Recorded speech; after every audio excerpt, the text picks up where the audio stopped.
O que é grandeza? É normal que os homens a anseiem. A Bíblia diz que os discípulos de Jesus disputavam entre si para saber quem entre eles era o maior. Jesus os corrige não apenas pelo espírito de competição, mas também pela definição de grandeza. E ele mostra quem é o grande no reino de Deus. Basicamente, o que nosso Senhor nos ensina, que o problema não está na grandeza, mas na nossa definição dela. Esse é o assunto da nossa conversa hoje. Nos próximos minutos, nós queremos conversar a respeito disso. Fique comigo.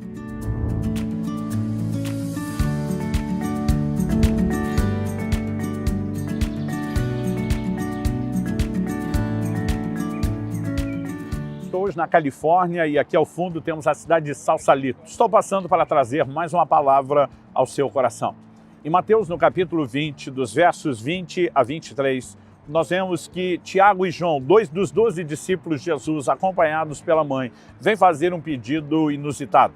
Eles queriam sentar-se um à direita, outro à esquerda do Senhor Jesus. Ou seja, queriam que ele era o Messias, esperavam que ele se sentaria num trono para reinar e basicamente eles estavam querendo as duas melhores posições de honra.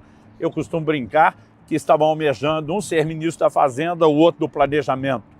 A Bíblia diz no verso 24 que quando os outros 10 discípulos ouviram isso, ficaram indignados com os dois irmãos. Por que é que eles ficaram indignados? Porque a verdade é que cada um deles também almejava um lugar de honra, estava ambicionando e disputando aquilo. Esse é o momento onde, a partir do verso 25, Jesus vai ensiná-los. Então Jesus, chamando-os para junto de si, disse: vocês sabem que os governadores dos povos os dominam e que os maiorais exercem autoridade sobre eles, mas entre vocês não será assim. Pelo contrário, quem quiser tornar-se grande entre vocês, que se coloque a serviço de outros, e quem quiser ser o primeiro entre vocês, que seja servo de vocês, tal como o Filho do Homem, que não veio para ser servido, mas para servir e dar a sua vida em resgate por muitos. O Senhor Jesus não condena o anseio pela grandeza, mas ele mostra que há uma percepção de grandeza equivocada que nos leva numa linha de cobiça igualmente errada. E ao corrigir os seus discípulos, Jesus estava, na verdade, oferecendo instrução e correção a cada um de nós. Porque a verdade é que partilhamos de uma mesma natureza, de inclinações muito próximas e similares, e é muito importante que a gente compreenda o ensino do Senhor Jesus. Então, a primeira coisa que eu e você podemos reconhecer aqui é que Jesus começa falando da mentalidade do mundo. Ele fala dos reis, dos governantes, daquilo que as pessoas anseiam, e ele está falando como o mundo sem Deus pensa e processa. As pessoas querem sentir-se superiores às outras. Em Mateus 20, 25, a frase de Jesus foi: os governadores dos povos os dominam, exercem controle, os maiorais exercem autoridade sobre eles. E costumo dizer que todos, em níveis diferentes, de alguma forma, anseiam esse lugar de grandeza, de reconhecimento, de projeção em relação às pessoas. É por isso que Filipenses 2, 21 nos mostra, quando Paulo está elogiando um dos seus discípulos, o compara com o comportamento da maioria, diz: todos os outros buscam os seus próprios interesses. Então, a menos que alguém se deixe ser mudado por Deus, a inclinação é que ele haja simplesmente como a maioria das pessoas agem. Em Lucas 22, 27, Jesus questiona: pois qual é o maior? Aquele que está à mesa ou aquele que serve? Não é verdade que é aquele que está à mesa? Isso é a mentalidade mundana. Jesus depois vai explicar: eu vou ensinar vocês a grandeza do serviço. Mas há uma forma de pensar no mundo, o anseio pela grandeza, e qual é a definição. Agora, embora o ser humano seja essas pessoas 2000 anos atrás, comparados com o nosso comportamento hoje, carreguem algo semelhante, nós podemos dizer que a tendência é que as coisas apenas piorem. Em 2 Timóteo, no capítulo 3, do verso 1 ao 5, a Bíblia diz que nos últimos tempos sobrevirão tempos difíceis, e a Bíblia fala de como seria o comportamento dos homens. Eles seriam egoístas, sem afeição natural, inimigos do bem, tendo forma de piedade, mas negando o poder dela. Bom, nós podemos e devemos mudar a mentalidade mundana quando nos convertemos. Aliás, isso é requerido de nós. Em Romanos, no capítulo 12, no verso 2, a Bíblia diz: não vivam conforme os padrões desse mundo, mas deixem que Deus os transforme pela renovação da mente, para que possam experimentar qual é a boa, agradável e perfeita vontade de Deus. Então a mentalidade precisa mudar. Nós precisamos deixar a mentalidade do mundo e absorver os valores do reino, uma nova mentalidade, uma nova forma de pensar. Quando Jesus diz em Mateus 20, verso 26, entre vós não será assim, o que Jesus está dizendo, a forma que rege a maneira de pensar do mundo não será a de vocês. Por quê? Porque somos regidos por outros princípios, por outros valores. E Nosso Senhor enfatiza que a verdadeira grandeza não está em ser servido, mas em servir. Em Mateus 20, nos versos 26 e 27, diz, quem quiser tornar-se grande entre vocês, que se coloque a serviço dos outros. E quem quiser ser o primeiro entre vocês, que seja servo de vocês. Como eu e você devemos olhar para a orientação do Senhor Jesus, né? Como devemos interagir com as pessoas, buscando apenas uma forma de ser servido, de nos projetar em relação a elas, né? De atribuir e agregar a nós um valor maior enquanto diminuímos outros, não. Nós olhamos para a Escritura em Filipenses 2, 3 e 4, diz, não façam nada por interesse pessoal ou por vaidade, mas por humildade, cada um considerando os outros superiores a si mesmo, não tendo em vista somente os seus próprios interesses, mas também o dos outros. A Bíblia não manda você se considerar inferior, mas manda você promover e valorizar os outros, considerando-os superiores. Em 1 Coríntios 10, 24, a Escritura nos pontua, ninguém busque o seu próprio interesse, e sim o do seu próximo. Então, o Senhor Jesus não apenas aponta que a grandeza está no serviço, mas qual a maneira como nós devemos interagir com as pessoas, vendo nelas pessoas que estão numa posição distinta, de honra, de superioridade e a quem devemos servir. Mas quando falamos de serviço, qual é necessariamente a essência, a natureza do serviço? A Bíblia faz distinção entre aquilo que é espiritual.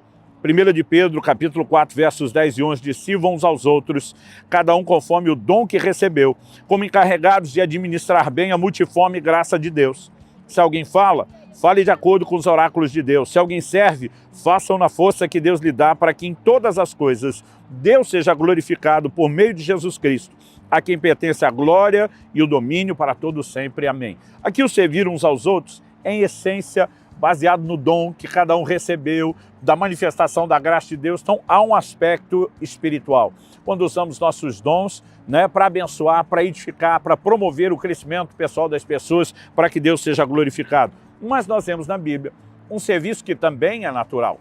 Desde Atos, capítulo 6, quando vemos os apóstolos preocupados em que as viúvas não deixassem de ser servidas na distribuição do alimento, como também quando Paulo, em Romanos 15, versos 25 e 26, diz, agora estou partida para Jerusalém a serviço dos santos. Qual era a natureza do serviço?